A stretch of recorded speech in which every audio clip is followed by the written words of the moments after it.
Alice asked me to talk a little bit about the three areas that we'll be touching on, we believe, this evening. Of course, we can go in whatever direction the conversation takes us. But we hope to talk about the versatility of social workers and the social work profession and why macro social work is so important, both for those of us who identify as macro social workers and those of us who provide more direct services to our clients and client systems.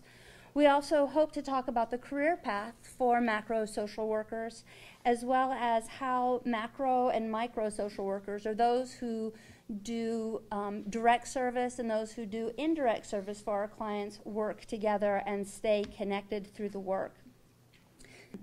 So, Jonathan, we would like you to share with us why you believe it's important for social workers to be executive directors and be part of agency leadership, and how do you get there?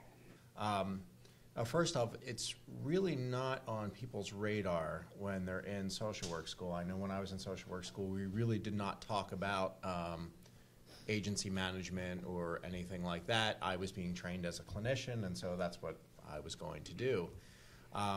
But through my involvement with a lot of different nonprofits, I've seen the value of the MSW degree in leadership positions for a couple of reasons. One, if you're working in the social services, you have the background knowledge of the policy arenas that are going to be affecting your agencies and the kind of services that you're providing to your clients. So that's one thing, it's key. I can tell you, a nonprofit that I began working with a few years ago, one of the challenges that I felt the organization had is that the executive director who did not have an MSW, did not come from the world of social services, really was not aware of what the kind of cutting edge was in clinical services. So, so that's one place you have an advantage. The days are gone where funders are going to simply write you checks and think that just because you're all good people, you're going to just provide the services that you're supposed to provide. That's true. And people assume that, oh, you're a homeless service provider. Well, clearly you must do a good job providing services to homeless people. So, we'll write you a check and then we'll check in with you again in a year. Those days are gone for the most part. So we've entered into what a lot of people refer to as the age of accountability. And your funders are now expecting you to collect data on your process and your outcomes. And when it comes time to renew your contracts or to make a decision about future funding, they want to see in pretty concrete terms, what have you accomplished with the money we gave you? So that's a big one. And then there's the actual practice of leadership in an organization. And my experience has been that the art of leadership is taking a very disparate group of people, whether it is your board of directors, whether it's your employees, and taking all of these people, many of whom have very different motivations for being there, and trying to figure out a way that you can get everybody to work on the same thing. And there is really an art to that. And, I think that social workers are uniquely qualified for that because that's really what your training is about, right? How do you take this person that you've just met and figure out a way that you somehow forge a relationship with them and that you both get on the same page and work towards the same goal? Jonas, one of the questions that we had for you, I think kind of will connect to some of what Jonathan shared, and that was, how does one use the micro skills or the direct clinical practice skills that we have in macro settings and vice versa? There is really, there's only a, there is no real divide between micro, meso, and macro.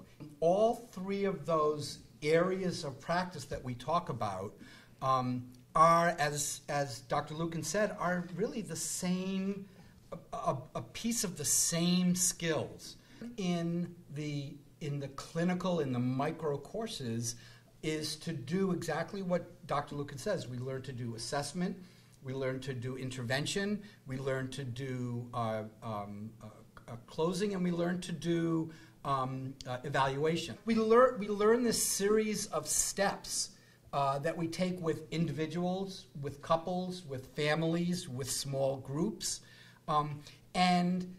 if you look at the mezzo that Dr. Lukens was talking about, you look at organizations, it's exactly the same thing. We're using those same skills, and if you look at the macro, and Christine will be talking a lot more about that, but if you look at the macro piece of it, it's the same steps. It's exactly the same steps. Social workers learn clinical skills. It's about building relationships. What we bring is unique to social work training. Now I want to go to the other way, because what about macro into now the vice versa?